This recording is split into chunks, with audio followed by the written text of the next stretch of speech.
আচ্ছা, গত ক্লাসে আমরা কি একটা অধ্যায় শেষ করে দিয়েছিলাম, তাই না? আজকে আমরা আরেকটা অধ্যায় ধরব। Respiratory drug, sorry, disease of respiratory system. Disease of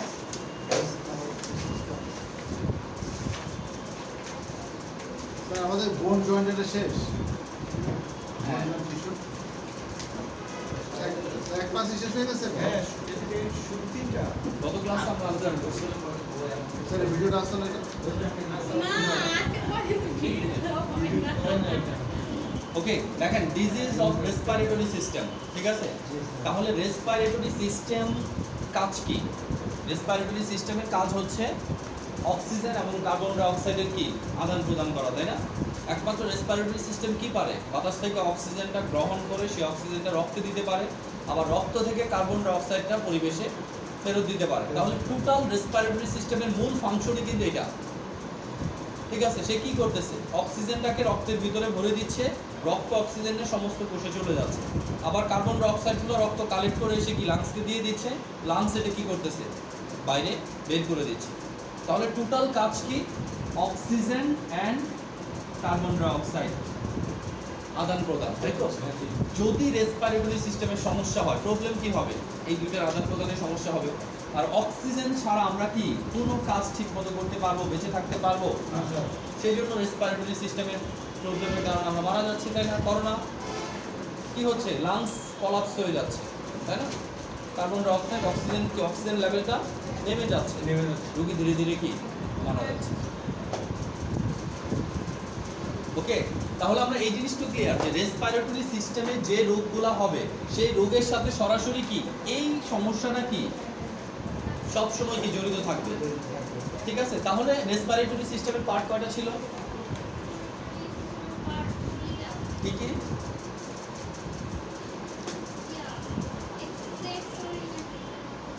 ঠিক আছে, রেসপিরেটরি সিস্টেম দুই প্রকার ছিল। রেসপিরেটরি সিস্টেমে দুইটা পার্ট ছিল, রেসপিরেশনের দুইটা পার্ট ছিল। একটা হচ্ছে ইন্সপাইরেশন আর একটা হচ্ছে কি এক্সপাইরেশন, তাই না? বাতাস ভিতরে ঢুকানো, শ্বাস নেওয়া ইন্সপাইরেশন, শ্বাস ছাড়া এক্সপাইরেশন। তাহলে রেসপিরেটরি সিস্টেমে ভিতরে অক্সিজেন যাচ্ছে কি শ্বাস নেওয়ার মাধ্যমে, বের হচ্ছে কার্বন ডাই অক্সাইড কি শ্বাস ছাড়ার মাধ্যমে। যদি রেসপিরেটরি সিস্টেমে সমস্যা হয় তাহলে কি হবে? শ্বাস নেওয়া শ্বাস ছাড়ার মধ্যে সমস্যা হবে, তাই না? নেসাল ক্যাভিটি কি first part of respiratory system. এখন নেসাল ক্যাভিটিতে যদি ইনফ্লামেশন হয়, নাক দিয়ে অনর্গল পানি পড়ে, তাহলে এটা কি হবে? এটা রেসপিরেটরি সিস্টেমের একটা প্রবলেম। আপনার প্রচুর হাঁচি আসতেছে, হাঁচির সাথে বাতাস বের হচ্ছে, তাই না? তাহলে এটাও কি রেসপিরেটরি সিস্টেমের একটা সমস্যা।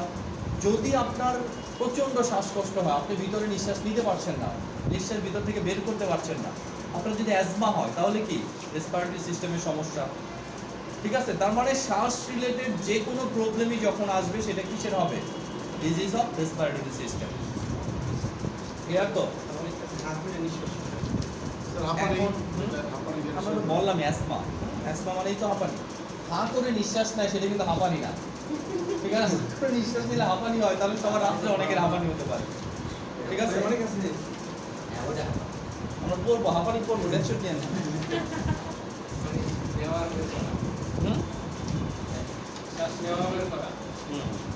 ঠিক আছে, তাহলে রেসপিরেটরি সিস্টেমের মূল সমস্যাটা কি হবে? অক্সিজেন এবং কার্বন ডাই অক্সাইড রিলেটেড সমস্যা। হয় অক্সিজেন ভিতরে ঢুকবে না, কার্বন ডাই অক্সাইড বের হবে না, এই রিলেটেড এই সমস্যাগুলো হবে। আমাদের গ্রুপ 1 এ নাই স্যার। কি নেই? গ্রুপ 1 এ থাকবে না কেন? রেসপিরেটরি সিস্টেম তো ছিল, ব্লাডের পরে কার্ডিওভাস্কুলার সিস্টেমের পরে দেখা।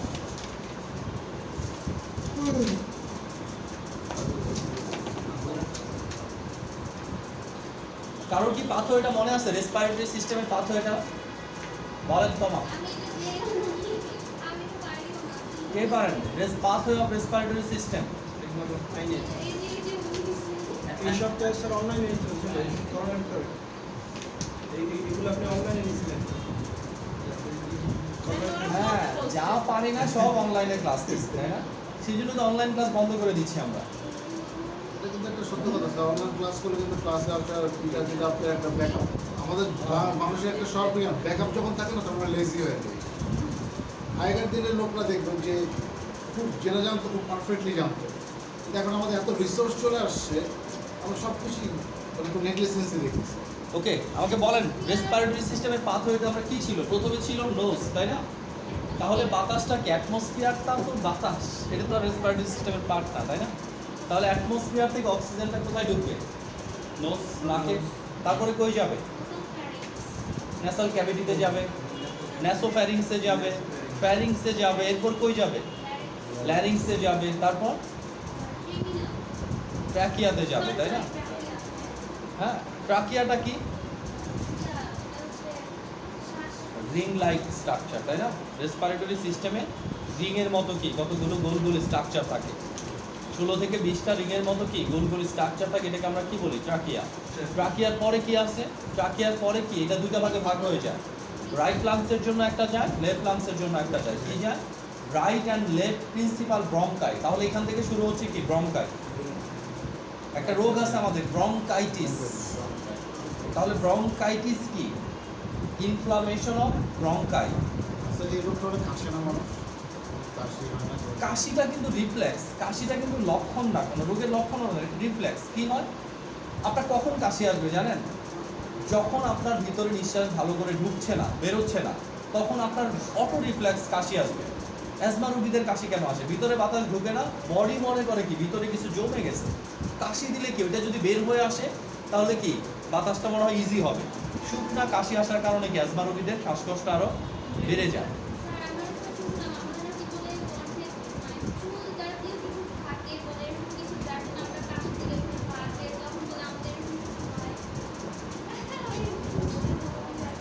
চুল জাতীয় কণ্ঠে কিছুই থাকে না, ঠিক আছে? চুল থাকার সম্ভাবনা শুধুমাত্র কি আউটার সারফেসে, আর ভিতরের সারফেসে যদি থাকে না, তাই না?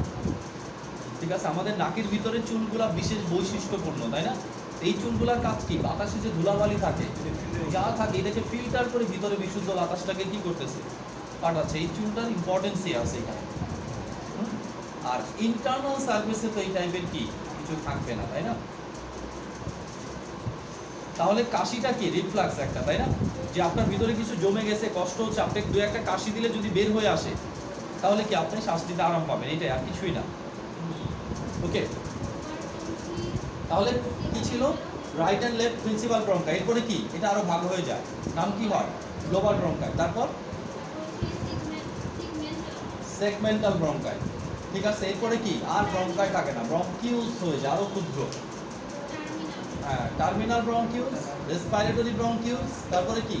অ্যালভিউলার ডাক্ট, অ্যালভিউলাই, নেক্সট কি? Blood vein tissue. এইটুকু মনে রাখতেই হবে, ঠিক আছে? রেসপিরেটরি সিস্টেমে ডিজিজ করবেন লোবার ব্রঙ্কাই কি জিনিস, তাহলে লোবার নিউমোনিয়া বুঝবেন কিভাবে? রোগের নাম কি? লোবার নিউমোনিয়া, ঠিক আছে? এখন লোবার নিউমোনিয়া বুঝতে হলে আপনাকে লোবার ব্রঙ্কাই সম্পর্কে কি ধারণা থাকতে হবে। রোগের নাম কি? নিউমোনিয়া। নিউমোনিয়া যদি বুঝতে চান তাহলে অ্যালভিউলার ডাক্ট, অ্যালভিউলাই সম্পর্কে কি আপনার ধারণা থাকতে হবে। অ্যালভিউলার কাজ কি স্যার? তাহলে আমার নিউমোনিয়া পড়ার দরকার নাই। ম্যাডাম বলেন অ্যালভিউলার কাজ কি? ঠিক আছে, 20 শতকে পড়াশোনা বন্ধ করে।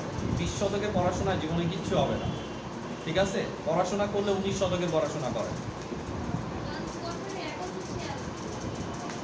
ঠিক আছে? 20 শতকে পড়াশোনার নামে কি হচ্ছে? প্রহসন। যত ধরনের ফাইসলেমও আছে সব কিছু পড়াশোনার মধ্যে ঢুকাই দিচ্ছে। আপনি চান আপনার ছেলের মস্তিষ্ক বিকাশ হোক, কিন্তু আপনার চান না আপনার ছেলে কষ্ট করুক। মানে সবাই চিন্তা করতেছেন আমার ছেলের মস্তিষ্ক।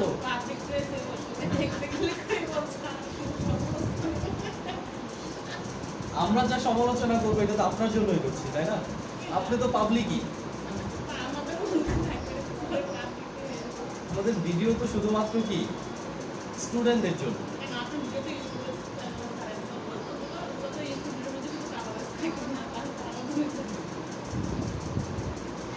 যাই হোক, এতে যদি আরো 10 জন মানুষ পরিশুদ্ধ হয় আমাদের তো শপথই নাই। আগে কোন সেমিস্টার ছিল?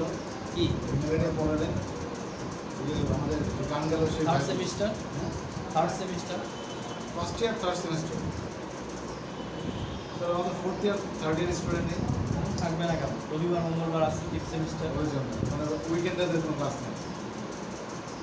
শুক্রবারে ক্লাসই শুরু হয়েছে তো ওদের ব্যাচ, এর আগে শুক্রবার ক্লাস ছিল। ওকে,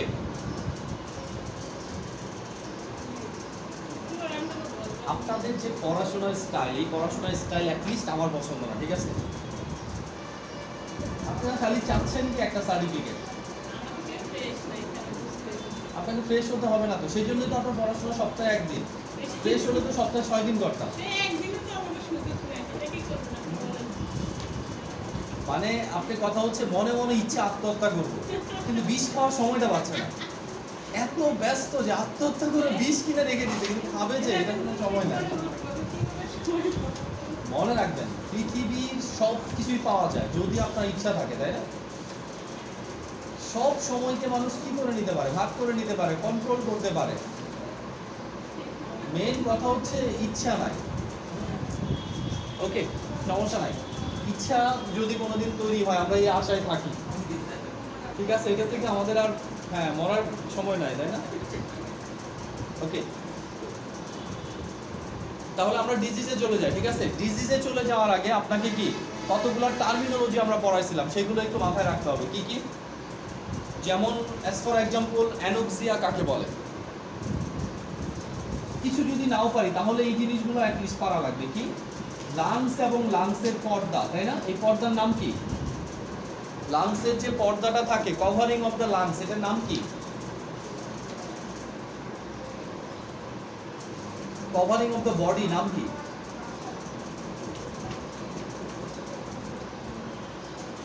covering the body sir, skin. Skin. Sir এই চ্যাপ্টারটা আমি ছিলাম উদাহরণ এই জন্য আমার কাছে কভারিং অফ দ্য লাংসের নাম হচ্ছে প্লুরা। লাংসের চারপাশে যে পাতলা পর্দা থাকে সেই পর্দাটার নাম কি? প্লুরা। এই প্লুরা লাংস মাঝখানে একটা গ্যাপ থাকে, এই গ্যাপের মধ্যে কি বিভিন্ন জিনিস জমে যেতে পারে। এখানে এয়ার জমতে পারে, এখানে কি ব্লাড জমে যেতে পারে, এখানে কি পানি জমে যেতে পারে, এখানে কি পাসেল জমে যেতে পারে, পুঁজ। ঠিক আছে, এই প্রত্যেকটাই কিন্তু আলাদা আলাদা ডিজিজ। তাহলে যদি ইয়ার জমে যায় এটার নাম হবে কি? নিউমোথোরাক্স। আমরা এটা ফার্স্ট সেমিস্টারে পড়ায় আসছি আপনাদের। ইয়ার যদি জমে যায় কি বলা হয়? নিউমোথোরাক্স। যদি ব্লাড জমে কি বলা হয়? হ্যামোথোরাক্স বা হ্যামাটোথোরাক্স। যদি ওয়াটার জমে তাকে কি বলে? Pleural effusion. প্লুরাল ইফিউশন বলে। যদি পাসেল জমে কি বলা হয়? এমফাইমাথোরাক্স। তাহলে লাংস এবং লাংসের পর্দার মাঝখানে যদি পানি জমে এটাকে কি বলা হবে? Pleural effusion. এগুলো ফার্স্ট সেমিস্টারে পড়েন নাই?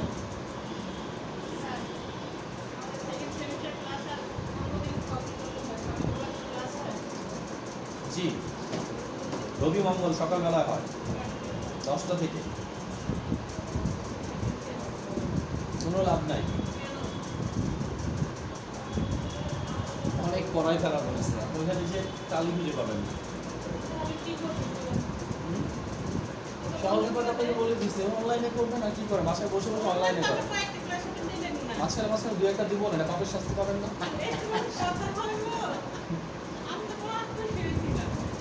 আচ্ছা, তাহলে দেখেন এয়ার, ব্লাড, ওয়াটার, পাস, এগুলো যদি জমে যায় চান। আমি বলছি না যে আপনারা আস্তে করে চলে যাবেন, সবাইকে ডিস্টার্ব করে, আমাদের সুদটা মানে জানান দিয়ে যেতে হবে। জি,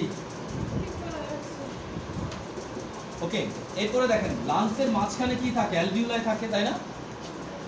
লাংসের মাঝখানে কি থাকে? অ্যালভিউলাই থাকে। এই অ্যালভিউলাইগুলো থেকে কি হয়?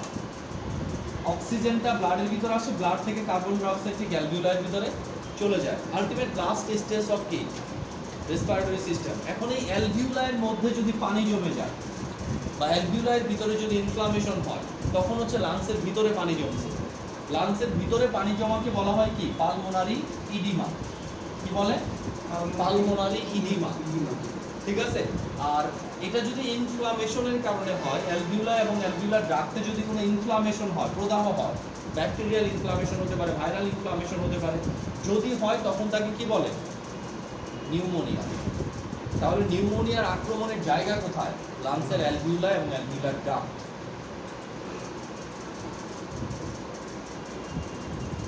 ঠিক আছে, দেখি আমরা কি রূপ করবো একটু জানাই। মনে রাখবেন ফার্স্ট সেমিস্টারের সাথে সেকেন্ড সেমিস্টার সরাসরি রিলেটেড, আর সেকেন্ডের সাথে থার্ড সরাসরি রিলেটেড। আপনি একটাই ফাঁকি দিবেন, সবগুলা ফাঁকি করবেন। আমি দেখতেছি যে 4 বছর আগে ফার্স্ট সেমিস্টার অ্যানাটমি এটা যদি ভালো মতো আয়ত্ত করতে পারি স্যার আর কিছু লাগে না উল্টা হবে, সিরিয়ালটা উল্টা হয়ে গেছে। ঠিক আছে, এখন যে সিরিয়াল হবে সেটা কি? এটা থাকবে সামনে। স্যার সেটাকে ওকে, তাহলে আমরা চলে যাই ডিজিজগুলোতে। দেখেন এখানে আমরা মোটামুটি 4টা ডিজিজ করবো। এক নম্বর হচ্ছে অ্যালার্জিক রাইনাইটিস, অ্যালার্জিক রাইনাইটিস। 2 নম্বর করবো নিউমোনিয়া। 3 নম্বর করবো অ্যাসমা, ব্রঙ্কিয়াল অ্যাসমা।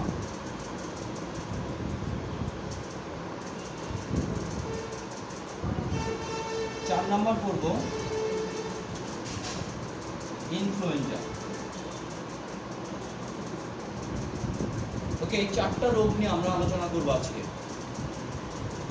তাহলে প্রথমে আমরা বলি অ্যালার্জিক রাইনাইটিস। অ্যালার্জিক রাইনাইটিস কি? এটা একটা অটো ইমিউনো ডিসঅর্ডার। কি?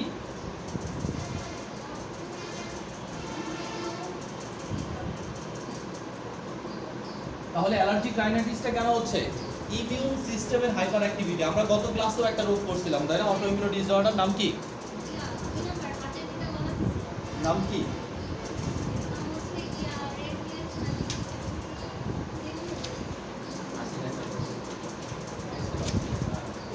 কি নাম? Rheumatoid arthritis. ঠিক আছে, তাহলে রিউমাটয়েড আর্থ্রাইটিস গত ক্লাসে একটা রোগ আমরা পড়াইছি, সেটা কি অটো ইমিউনো ডিসঅর্ডার ছিল। এই রোগটাও কি অটো ইমিউনো ডিসঅর্ডার। কি হয় যে ইমিউন সিস্টেমের হাইপার অ্যাক্টিভিটির কারণে দেখা যায় যে আমাদের শরীরে এমন কিছু অটো অ্যান্টিবডি তৈরি হয়, যে অ্যান্টিবডিগুলো কি করে, যেমন ধুলাবালির বিরুদ্ধে আপনার শরীরে কোনো অ্যান্টিবডি তৈরি হচ্ছে, তাহলে ওই অ্যান্টিবডিগুলো কোথায় পজিশন নেবে? অ্যান্টিবডিগুলো পজিশন নিবে যে জায়গা দিয়ে ধুলাবালি ঢুকতে পারে। তাহলে ধুলাবালি ঢোকার জায়গা কোনটা? নাক দিয়ে, চোখ দিয়ে, এইদিকে কি ধুলাবালি, অ্যান্টিবায়োটিকগুলো এদিকে এসে কি বসে থাকবে। ধরেন এটা আমার নাক, এটা আমার নাক। তাহলে নাকের এখানে কি স্মুথ মাসেল আছে? স্মুথ মাসেল একটা সেল থাকে, নাম হচ্ছে মাস্ট সেল। কি সেল? Mast cell. ঠিক আছে, তাহলে স্মুথ মাসেলে একটা সেল থাকে, নাম হচ্ছে মাস্ট সেল। অ্যান্টিবডিগুলো কি মাস্ট সেলের গায়ে এইভাবে লেগে থাকে। ঠিক আছে, এখন যখনই ধুলাবালিগুলো ভিতরে ঢুকে, বাতাসের সাথে ঢুকুক, যেভাবে ঢুকুক, ঢুকলে কি হবে? ওই স্পেসিফিক ধুলাবালিকে অ্যান্টিবডিটা কি করবে? কাছে টেনে নেবে, নিয়ে অ্যান্টিজেন, ধুলাবালিটা অ্যান্টিজেন, এটা হচ্ছে অ্যান্টিবডি। তাহলে অ্যান্টিজেনকে নিউট্রালাইজ করার জন্য অ্যান্টিজেন এবং অ্যান্টিবডির মধ্যে কি হবে? একটা রিয়াকশন হবে। যখনই রিয়াকশন হবে তখনই আপনার নাক কি হবে? এভাবে চুলকানি শুরু হবে। এরপরে বেশ ভালো চুলকানি শুরু হবে। এরপরে কি নাক দিয়ে পানি পড়া শুরু হবে, হাঁচি যাওয়া শুরু হবে। ঠিক আছে, নাক কিছুক্ষণ পরে কি হবে? নাক, চোখ, মুখ কি হবে? লাল হয়ে যাবে। তাহলে অ্যালার্জিক রাইনাইটিসের লক্ষণগুলো কিন্তু অলরেডি চলে আসছে। এখন কিভাবে এগুলো হয়? প্রথমে তো রিয়াকশন হচ্ছে, তাই না? অ্যান্টিজেন অ্যান্টিবডি রিয়াকশন হচ্ছে। রিয়াকশনের কারণে এই যে মাস্ট সেল, এই মাস্ট সেলের ভিতরে কি থাকে? এক ধরনের কেমিক্যাল থাকে। এই কেমিক্যালের নাম হচ্ছে হিস্টামিন। কি নাম? হিস্টামিন। এটা একটা নিউরোট্রান্সমিটার, নাম হচ্ছে কি? হিস্টামিন থাকে। ওকে, এখন কথা হচ্ছে হিস্টামিনটা যখনই অ্যান্টিজেন অ্যান্টিবডির মধ্যে রিয়াকশন হয়, এটা কার সাথে লেগে আছে? মাস্ট সেলের গায়ে লেগে আছে। এই মাস্ট সেলটা কি হয়? রাপচার্ড হয়ে যায় এই তাদের যুদ্ধের কারণে। তখন ভিতর থেকে কি হয়? হিস্টামিন বাইরে বের হয়ে আসে। হিস্টামিন কি? বাইরে বের হয়ে আসে। আর হিস্টামিন যখনই বাইরে বের হয়ে আসবে, তখন স্মুথ মাসেল একটা রিসিপ্টর থাকে। রিসিপ্টরের নাম হচ্ছে H1 রিসিপ্টর। কি নাম? H1 receptor. হ্যাঁ, এই H1 রিসিপ্টর এসে কি হবে? হিস্টামিনটা বসবে। হিস্টামিনটা বসবে, বসলেই কি হবে? এখন শুরু হবে অ্যালার্জিক রিয়াকশন। চুলকানি, হাঁচি টাচি, নাক দিয়ে পানি পড়া সব শুরু হবে। তাহলে চুলকানি শুরু হচ্ছে, এখনো কিন্তু নাক দিয়ে পানি পড়া শুরু হয় না। নাক দিয়ে পানি পড়া কখন শুরু হবে? আমাদের যে এই নাকের নেসাল ক্যাভিটির চারপাশে যে ক্যাপিলারিগুলো আছে, ব্লাড ভেসেল, আমরা এটাকে কি বলতেছি? Blood vessel. এই ব্লাড ভেসেলেও কি আছে? হিস্টামিন রিসিপ্টর আছে। কি আছে? H1 receptor. যখন হিস্টামিনগুলো স্মুথ মাসেলে বাইন্ড করবে তখন কি হবে? চুলকানি হবে। যখন ব্লাড ভেসেল এসে বাইন্ড করবে তখন কি হবে? ব্লাড ভেসেল প্রসারিত হয়ে যাবে, এরকম করে কি হবে? প্রসারিত হয়ে যাবে। প্রসারিত হয়ে গেলে কি হবে? পেরিফেরাল অসমোটিক প্রেশার কমে যাবে। কমে গেলে এইখানে যে ব্লাড প্রেশার আছে এখান থেকে পানি কি এই রাস্তা দিয়ে বের হয়ে আসবে। অ্যালার্জির ফলে যে পানিটা বের হয় এটা কিন্তু দেখবেন বডি টেম্পারেচারের পানি, তার মানে কি একটু গরম থাকে। নর্মালি কি নর্মাল পানির মতো থাকে না। গরম কেন থাকে? কারণ এটা সদ্য কোথা থেকে আসতেছে? রক্ত থেকে কি পানিটা বের হয়ে আসতেছে জাস্ট। এখন কি হবে? নাক দিয়ে অনবরত পানি করবে, হাঁচি দিবেন, চুলকানি হবে, চোখ মুখ কিছুক্ষণের মধ্যে কি হয়ে যাবে? লাল হয়ে যাবে। যার ধুলা অথবা কি এই টাইপের জিনিসে অ্যালার্জি আছে, ফুলের রেণু, সাথে সাথে এই কাহিনীগুলো। গন্ধটা নিলেন, এরপরে কি হবে? একটু প্রথমে কিন্তু খুব চুলকাবে না, তখন রিয়াকশন চলতেছে। যখনই মার্সেলের দেওয়ালটা ভেঙে যাবে সাথে সাথে কি শুরু হবে? চুলকানি। সেই চুলকানি শুরু হবে তখনই, চোখ চুলকাবে, ঠিক আছে, চোখ মুখ লাল হয়ে যাবে, নাক দিয়ে কি পানি পড়া শুরু করবে একটু পরে, এর সাথে শুরু হবে কি হাঁচি। ওকে, এখন কথা হচ্ছে আমরা কি ওষুধ খাচ্ছি এটার জন্য? অ্যান্টিহিস্টামিন। আমাদের ওষুধের নামই কি? অ্যান্টিহিস্টামিন। তার মানে এমন একটা ওষুধ যে ওষুধটা কি হিস্টামিনের বিরুদ্ধে কাজ করবে। কারণ হিস্টামিনের কারণে কিন্তু যত অঘটনগুলো ঘটতেছে, ঠিক আছে। এখন আপনি ফ্যাক্সোভিনাডিন খান, লোরাডিডিন খান, ডেস্টোরাডিডিন খান, সবগুলো সিট্রিজিন তো অ্যান্টিহিস্টামিন, ঠিক আছে। তাহলে যতগুলা খাচ্ছি সবগুলা কি করবে? এই যে এখানে হিস্টামিন বসতো না, হিস্টামিনকে আর কি করবে না? রিসিপ্টরে বসতে দিবে না। রিসিপ্টরে কি আর বসতে দিবে না, সে যে বসে থাকবে। কারণ এই রিসিপ্টরের প্রতি তার ক্ষমতা হিস্টামিনের চেয়ে কি অনেক বেশি। হিস্টামিনকে উঠাই দেয়, সে যায় বসবে। বসলে কি হবে? এটা বসার কারণেই তো চুলকানি হচ্ছিল, চুলকানি কমে যাবে। এখানে বসার কারণে নাকে পানি পড়ছিল, এখন কি নাকে পানি পড়াটা বন্ধ হয়ে যাবে, ঠিক আছে। তাহলে ইমিউন সিস্টেমের হাইপার অ্যাক্টিভিটির কারণে অ্যালার্জিক রিয়াকশনগুলো কি হচ্ছে, এটা চিকিৎসা দিতে পারবেন? এটার একমাত্র ওয়ান অ্যান্ড ওয়ানলি চিকিৎসা হচ্ছে যে জিনিসে আপনার অ্যালার্জি সেই জিনিস থেকে কি করতে হবে? দূরে থাকতে হবে। ধুলাবালিতে অ্যালার্জি হলে মাস্ক ব্যবহার করতে হবে। যদি আপনার পুঁই শাকে অ্যালার্জি থাকে, পুঁই শাক খাওয়া যাবে না। চিংড়ি মাছ অ্যালার্জি থাকলে এটা দূরে থাকতে হবে। আর খেতে ইচ্ছা করলে আগে থেকে কি করতে হবে? অ্যান্টিহিস্টামিন খেয়ে তারপরে খেতে হবে, ঠিক আছে। তা না হলে এটা তো দিল আমার ন্যাসাল ক্যাভিটিতে অ্যালার্জিক রাইনাইটিস বললাম, আর্টিকেরিয়াও হতে পারে আমার। অ্যান্টিহিস্টামিন এটা কি গ্রুপের নাম? হ্যাঁ হ্যাঁ, অ্যান্টিহিস্টামিনের দুইটা জেনারেশন আছে, ফার্স্ট জেনারেশন, সেকেন্ড জেনারেশন, ঠিক আছে। আমরা অ্যান্টিহিস্টামিনই বলবো। ওকে, এখন দেখেন কি যেন বললাম? অ্যালার্জি খাবার যেটা খাবো আমরা যদি খাই অ্যালার্জি তো অ্যান্টিহিস্টামিন দিয়ে তারপর সেটা খাবো। হ্যাঁ, অ্যান্টিহিস্টামিন খেয়ে সেটা খাবেন। আমি আরো কিছু বলতে চাইছিলাম, মাঝখানে একটু সব ভুলে গেছি। এতটুকু তো ক্লিয়ার যে আমার অ্যালার্জিক রিয়াকশনটা কেন হচ্ছে, অ্যালার্জিক রিয়াকশনের ইয়াটা কি। তাহলে আমি সংজ্ঞাটা কি দিব? যে ইমিউন সিস্টেমের হাইপার অ্যাক্টিভিটির কারণে কি ন্যাসাল ক্যাভিটিতে যে ইনফ্লামেশন হচ্ছে তাকে আমরা কি বলতেছি? Allergic rhinitis.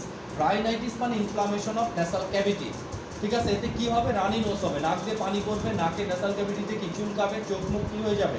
লাল হয়ে যাবে, ফুলে যাবে। আরেকটা বলতে চেয়েছিলাম তখন আর্টিকেরিয়া। অ্যালার্জির সমস্যার কারণে স্কিনেও কি হতে পারে?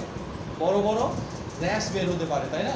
চাকা চাকা বের হতে পারে। চিংড়ি মাছ খেলে যেটা হয়, হ্যাঁ, চিংড়ি মাছ খেলে যেটা হচ্ছে এটা কি নাকে হচ্ছে না, এটা হচ্ছে কোথায়? শরীরে। শরীরে। কারণ আমার এখানেও তো স্মুথ মাসেল আছে, তাই না? এই মাসেলগুলো যখন আক্রান্ত হবে, এখানে কি নাক আছে যে নাক দিয়ে পানি করবে, এখানে ফুলে যাবে, ব্লাড ভেসেল থেকে পানিটা বের হয়ে কি হবে? ফুলে যাবে আর প্রচন্ড চুলকাবে। এখন তো স্যার এই চিংড়ি মাছের মাথার মধ্যে স্যার কেমিক্যাল দেয় স্যার। আমাদের তো স্যার কোনো অ্যালার্জি নেই স্যার, কিন্তু এই চিংড়ি মাছটা খাওয়ার পর আমার সারা শরীরে স্যার পিঠে তো মনে হচ্ছে স্যার মৌমাছি কামড় দেয় যেরকম হয় না, ফুলে গেল স্যার, ভয় পেয়ে গেছি স্যার।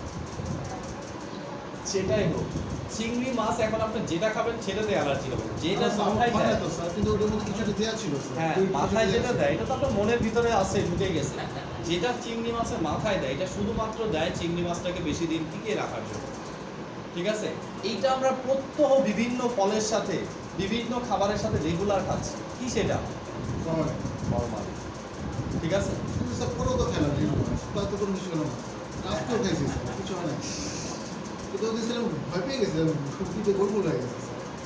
যাই হোক, একটা জিনিস প্রথম কথা বললাম যে অ্যালার্জিক রাইনাইটিসের চিকিৎসা প্রথম এক নম্বর চিকিৎসা হবে যে জিনিসে অ্যালার্জি হয় সেটা থেকে দূরে থাকতে হবে। দুই নম্বর, যদি হয়েই যায় সাথে সাথে অ্যান্টিহিস্টামিন খেতে হবে, ঠিক আছে। অ্যান্টিহিস্টামিন খেলেই কমে যাবে। আরও যদি কিছু কমপ্লিকেশন থাকে সেই কমপ্লিকেশন অনুযায়ী কি রোগীর কন্ডিশন অনুযায়ী বাকি ওষুধগুলা খেতে হবে। তবে মূল চিকিৎসা একটাই, রোগীকে যত অ্যালার্জির মধ্যে নিয়ে যাবেন তত সুবিধা। ওষুধ বিক্রি হলো স্যার। ওষুধ বিক্রি বেশি হবে। এইগুলো কিছুই বলবেন না ভাই অ্যালার্জি খাওয়া যাবে না, বলবেন যে ভাই এটা বেশি করে খাবেন ওষুধটা খেয়ে, তাহলে সুবিধা হবে, খাওয়াটাও হলো আপনার ওষুধও বিক্রি হলো, তাই না? হুম? কেন ঘুমাবে? আপনি সেকেন্ড জেনারেশনের ড্রাগ দিবেন, ফার্স্ট জেনারেশনের ড্রাগ দিবেন না। যে ড্রাগ ঘুম বেশি আসে সেই ড্রাগে কাজও বেশি করে। ফার্স্ট জেনারেশনের যে সেকেন্ড জেনারেশনের ড্রাগগুলো কি দেখেন, বাচ্চাদের জন্য আমরা কোনটা দিই?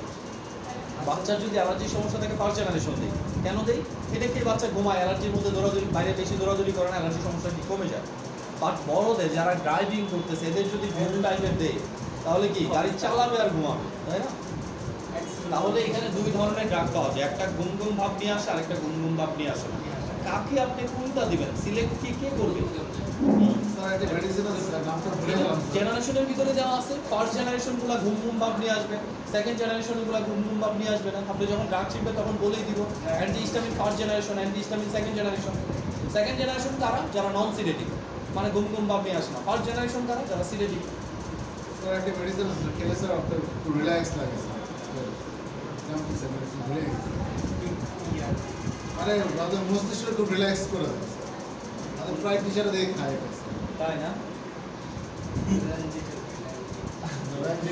আরেকটা আছে স্যার, ওটা ঘুম আসে না স্যার, কিন্তু আপনার ফ্রেশ মনে হয় স্যার।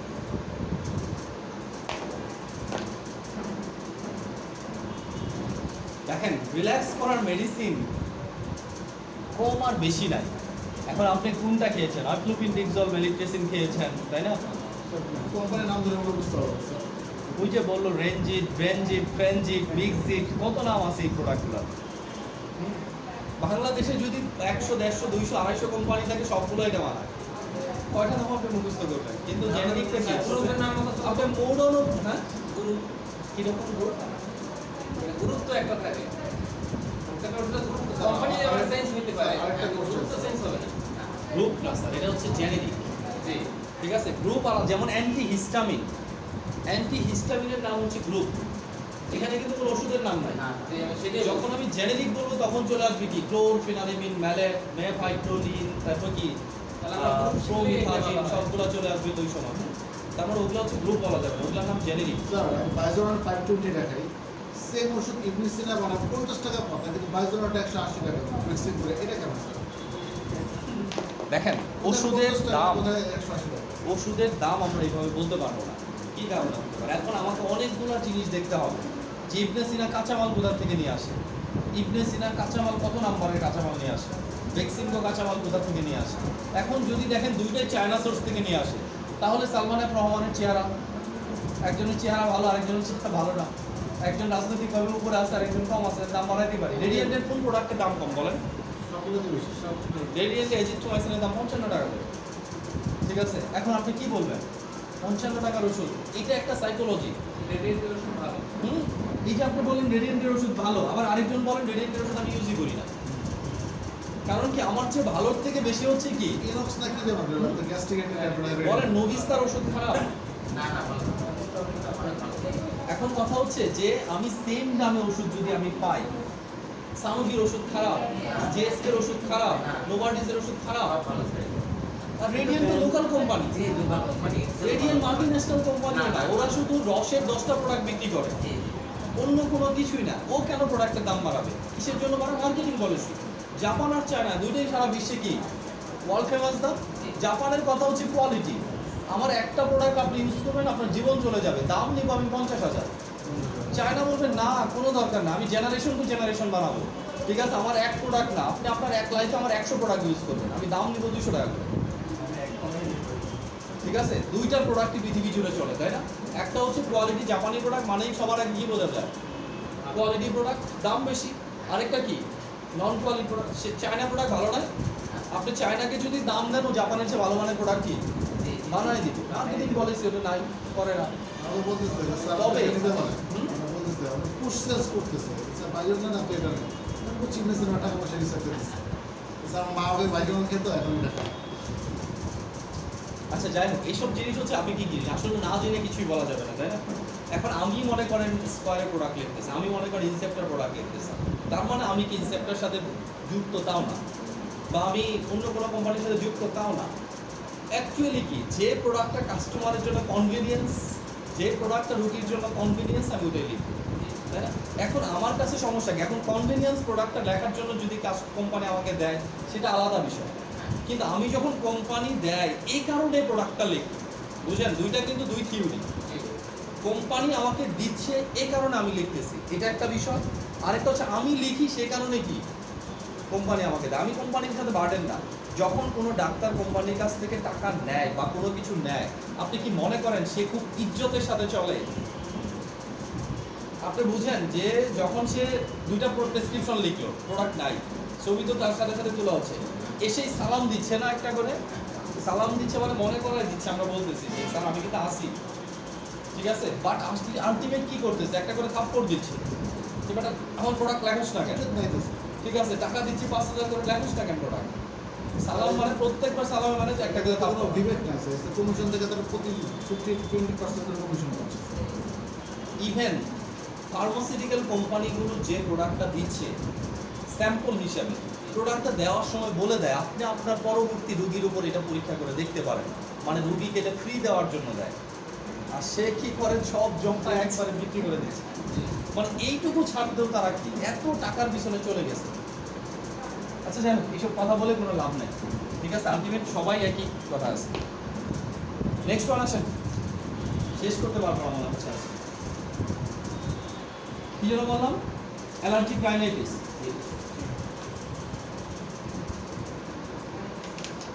দেখেন বই যেটা লেখা আছে এখন পড়লে পারার কথা, তাই না? ঠিক আছে, অ্যালার্জির কারণগুলো দেখেন, হঠাৎ করে কি হয়, হাঁচি শুরু হয়, হাঁচির সাথে নাক দিয়ে পানি পড়ে, তারপরে কি হয়, সর্দির কাশির মতো কি হয়, নাক বন্ধ হয়ে যায়, চোখ লাল বর্ণ হয়ে যায়, রোদে কি পানি ঝরতে থাকে, এইগুলো পড়লেই পারবেন। শুধু মূল জিনিসটা বুঝলে হলো যে অ্যালার্জিক রাইনাইটিসটা কি, এটা কি করে নিজের মতো করে আপনি লিখতে পারবেন। নেক্সট ওয়ান করেন, নিউমোনিয়া।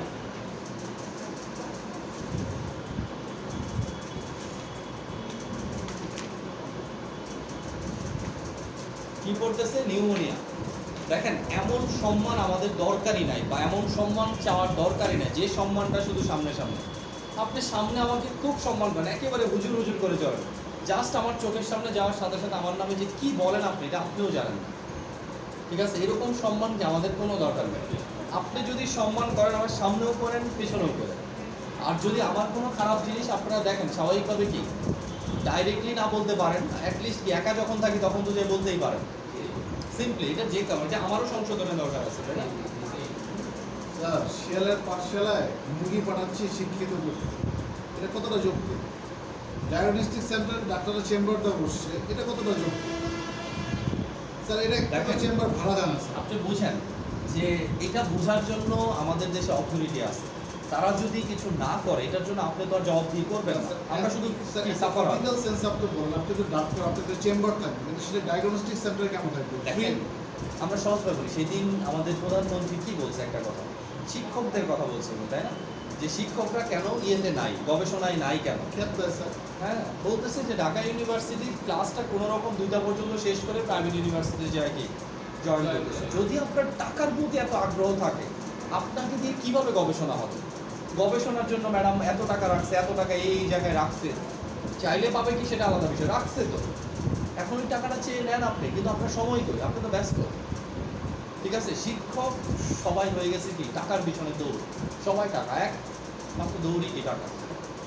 এখন যখন টাকা হচ্ছে মূল মন্ত্র, টাকা হচ্ছে মূল লক্ষ্য, সেখানে জ্ঞান, সেখানে শিক্ষা, এগুলো কি একেবারে স্রোতের বিপরীত টান, কেউ চলতে যাবে না। কিন্তু স্যার ডায়াগনস্টিক সেন্টারে ডক্টরের চেম্বারে এমএন নিতে পারে না। আপনি মানতে পারেন না, এখন একটা ডক্টর স্যার রুম রেন্ট দেয়, এদের মূল ইনকামটা হচ্ছে প্রতিটা লোক যাবে, আপনি একটা স্যার একটা ডক্টর যদি প্রতিটা 60টা রুগী দেখে, তাহলে যারা আপনার অ্যাসিস্ট্যান্ট তাকে তো পায়, সে 60টার মধ্যে রুগী দেখে প্রতিদিন। আমার মাকে পরশু দিন দেখলাম স্যার, আপনার 8,900 টাকার টেস্ট দিচ্ছে, আপনার 25% ডিসকাউন্ট। এটা সবচেয়ে এবারে যদি 5,000 করে ধরি, তাহলে 40টা রুগী যদি ধরি টেস্ট দিচ্ছে স্যার, কত টাকার টেস্ট সে দিচ্ছে? আপনি আপনি স্যার নিজেই বলছেন একটা সিবিসি করতে কত টাকা লাগে, ব্লাড টেস্ট করতে কত টাকা লাগে, কত পার্সেন্ট কমিশন তারা পায়, সব তো আমরা জানি। কি এমন মহানব ডাক্তাররা এক্সিট নিচ্ছে না, তাকে একটা এসি রুম ফ্রি দিচ্ছে, ভাড়া নিচ্ছে না, উল্টো তাকে টাকা দিচ্ছে। উনি দেখছে আবার রিপোর্ট দেখতে আবার টাকা দিচ্ছে, এটাই আমার কাছে এটা বেশি খারাপ। তুই এত টাকা না, আমার মতে তার চেম্বার থাকবে। দেখতে আবার টাকা নিচ্ছে। হ্যাঁ, চেম্বার এটা থাকবে, তার আমার বাসায় থাকবে। একজ্যাক্ট বিষয় হচ্ছে যে সে নিজের দুর্বলতার জন্য রিপোর্ট দিছে, তাই না? জি, সে জি। যদি রোগ ধরতে পারতো তাহলে রিপোর্টের দরকার হ্যাঁ, নেই। জি জি এখন এই রিপোর্টটা দেখাতে যদি ভিজিটের অর্ধেক দিতে হয়, দিতে হয় তাহলে কেমন হলো? মানে যে যেভাবে পারতেছে প্রান্তিক লেভেলে শোষণ করা স্যার আপনি সবচেয়ে বড়। ডাক্তার, আপনার চেম্বার থাকবে তো বাসার নিচে, আপনি যেখানে সেখানে থাকবে, কিন্তু ডায়াগনস্টিক সেন্টার কেন থাকবে? যেখানে স্যার, আমি ধানমন্ডি পপুলার হাসপাতালে গেছিলাম, স্যার ওখানে স্যার সলিমুল্লাহ মেডিকেল কলেজ ও মিরপুর হাসপাতালে বিভাগ প্রধান হয়েছে ডক্টর এম এ আজাহার। তো ওনার কাছে আমি গেছিলাম দেখার জন্য। তো উনি প্রথমে আমার দেখছিল মানে নিচে কোনো টেস্টই দেয়নি স্যার। তো সেগুলো খান, পরে 20-25 দিন 1 মাস পর আসতে বলবে। আমি গেছি একবার দুইবার গেছি স্যার, 1 টাকাও নেই স্যার, কোনো টেস্টও দেয়নি, কিছু দেয়নি। তারপরে ওষুধ একটা চেঞ্জ করে দিচ্ছে, কোনো ভিজিটই নেয়নি। আমি স্যার বললাম আমার ছেলের ডেঙ্গু কোনো সিম্পটম নাই, কোনো কিছু স্যার, নাই। এবং যদি দূরের থেকে বলে বা এই বলে টাকার কম নেই স্যার, মাত্র ভিজিটও কম শুনি এরকম। দেখেন আমরা তো বলতেছি স্যার, সব অত নষ্ট করে হয়ে বললাম যায় নাই। যে আমার ছেলের ডেঙ্গু কোনো সিম্পটম নাই, কোনো কিছু নাই, জ্বর এটা নাই, চালও যায় না, কিছু নাই। এটা আমি দেখেন কম্পালসারি। এরকম ডিরেক্টর বলছে আসলে ডেঙ্গুর চিকিৎসা করতে হবে। আপনি এবং রিপোর্ট দেখেন, একটা টেস্ট স্যার, করেন। উনি বলে স্যার যে ওষুধ উনি বলে দেয় যে আপনি এগুলো আমার কোনো ওষুধ লাগবে না, আপনি এইভাবে চলেন, এইভাবে করে দেন। দেখেন একটা সেক্টরে যদি সবাই খারাপ হয়ে যায় সেক্টর নষ্ট হয়ে যাবে তো, তাই না? নষ্ট হয়ে গেছে স্যার। একটা সেক্টরে যদি 10%, 15%, 20% লোক ভালো থাকে, এরাই সারাদিন কাটতেছে। আপনি মনে করেন যে বিসিএস নিউজ বলেন, প্রশাসন লেভেলটার কথা চিন্তা করেন, দেখা যায় 2-4 জন কি সারাদিন পরিশ্রম করতেছে, আর সবাই কি গায়ে পান খাওয়া আমি তো লাগায় স্যার বলি স্যার, বাংলাদেশে হাল টাকার দিন নাম বলে স্যার পুলিশ করতেছে। কারণ এত চোর দিয়ে ছাড়তেছে ওরা। এখন মানে সব কিছু। দেখেন আসলে আমরা কি করবো, আমরা তো ছোট জায়গায় আছি না। এখন আমরা যদি বলি কুয়োর ভিতরে আছে, সমুদ্রে খবর নিতে গেলে কুয়া টুয়া সব ভেঙে যাবে। তো আমাদের এটা নেওয়ার দরকার না, আমরা কুয়োর ভিতরে আপাতত চেষ্টা করি যে স্যার এই আজকে পরিবেশটা সাথে ভালো নেটওয়ার্ক করা নেই যায়। স্যার, খেয়াল করছেন তো? সাথে নেটওয়ার্ক রাত 4টা থেকে চাপটা দেখতে হবে। থাক, এটা একটা অস্ত্র তো, তাই না? বারবার পড়ছে শক্তিশালী অস্ত্র এটা। ওকে, তাহলে নিউমোনিয়ার ক্ষেত্রে আসলে আমরা দুইটা রোগ অ্যাটলিস্ট করাই দিই। আচ্ছা, নিউমোনিয়া একদম স্পেসিফিক ভাবে আমরা যদি বলি ম্যাক্সিমাম ক্ষেত্রে এটা কি ব্যাকটেরিয়াল ডিজিজ, কি?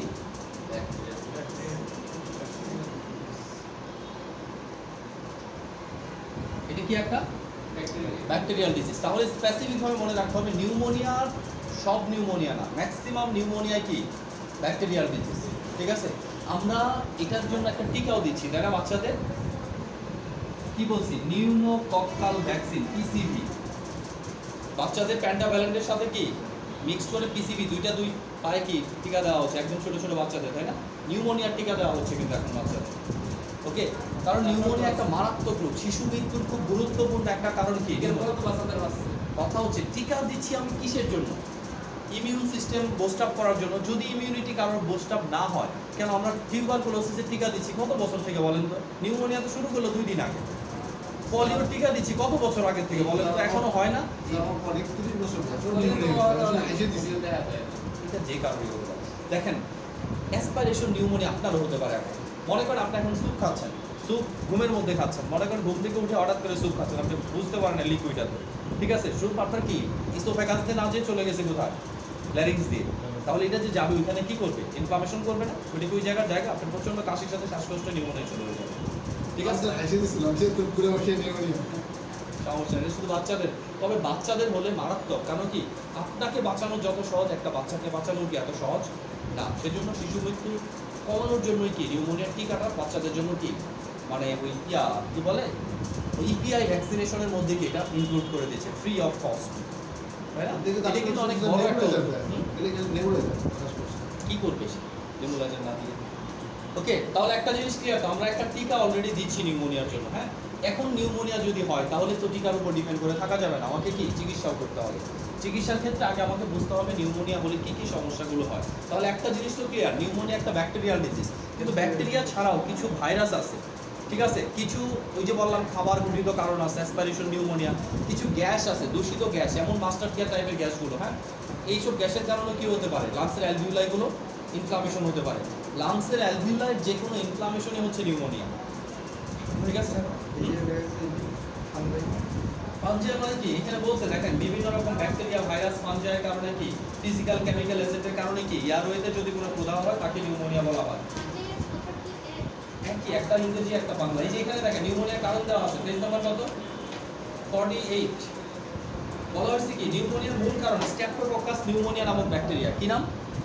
Streptococcus pneumonia. কখনো কখনো ক্লেবসিলা নিউমোনিয়া নামক ব্যাকটেরিয়ার কারণেও কি নিউমোনিয়া হতে পারে। এছাড়াও বলছে কিছু ইনফ্লামেশন, লাংসের অ্যাবসেস, দুর্বল ইমিউনিটি ইত্যাদির কারণে কি হতে পারে? খাদ্যের কারণে নিউমোনিয়া হতে পারে। 3টা কারণ লেখা আছে এখানে দেখেন, 3টা কারণ ভালো করে মুখস্থ করে ফেলবেন। নিউমোনিয়ার লক্ষণ কি? ফার্স্ট লক্ষণ ইনফ্লামেশন। ইনফ্লামেশন মানে জ্বর। ঠিক আছে? অ্যালভিউলার ট্র্যাক্ট ইনফ্লামেশন হবে, তার মানে কি প্রচন্ড জ্বর হবে। জ্বরের সাথে শ্বাসকষ্ট হবে, লাংসে কি পানি চলে আসবে। বাচ্চা প্রচন্ড রকমের বুক ওঠানামা করবে, তাই না? শ্বাসকষ্টের সাথে কি প্রচন্ড রকমের ভাবে বুক ওঠানামা করে, দেখি বুঝে যাবে কি নিউমোনিয়া হচ্ছে। বুকের খাঁচা বাইরের দিকে কি চলে আসবে, পেট ভিতরে চলে যাবে, পেট ভিতরের দিকে চলে ফ্রিকোয়েন্সি পাম্প করতে হবে। ঠিক আছে? অ্যাবনর্মাল তাহলে নিউমোনিয়া যখন আপনি বুঝবেন তখন কি চিকিৎসা কি? 1 নম্বর চিকিৎসা তো অ্যান্টিবায়োটিক ছাড়া হবেই না। তাহলে অ্যান্টিবায়োটিক দিলে তার সাথে কি শ্বাসকষ্ট থাকবে, এখানে লাংসে পানি জমতে পারে, তাহলে কি অ্যান্টিবায়োটিকের সাথে আপনি কি ব্রঙ্কোডাইলেটর দিতে পারেন, তার সাথে কি স্টেরয়েড দিতে পারেন, এর সাথে কি অ্যান্টিহিস্টামিন দিতে পারেন। ঠিক আছে? এইসব দিয়ে প্রাথমিক চিকিৎসা করলেও যদি কি ভালোর দিকে না যায় তখন কি অবশ্যই হসপিটালাইজ করতে হবে, অল্টারনেটিভ কোনো ওয়ে নেই। ঠিক আছে? তাহলে 2টা রোগ পড়া থাকবে, অ্যালার্জিক রাইনাইটিস আর একটা কি নিউমোনিয়া। আজকে কিন্তু আমরা শেষ করে দিতে পারতাম যদি বাজে গল্পগুলো মাঝখানে না করতাম। স্যার এগুলো তো ক্লাসটাকে স্যার করে হ্যাঁ শেষ। নেক্সট ক্লাস আমরা কি বলবো? অ্যাজ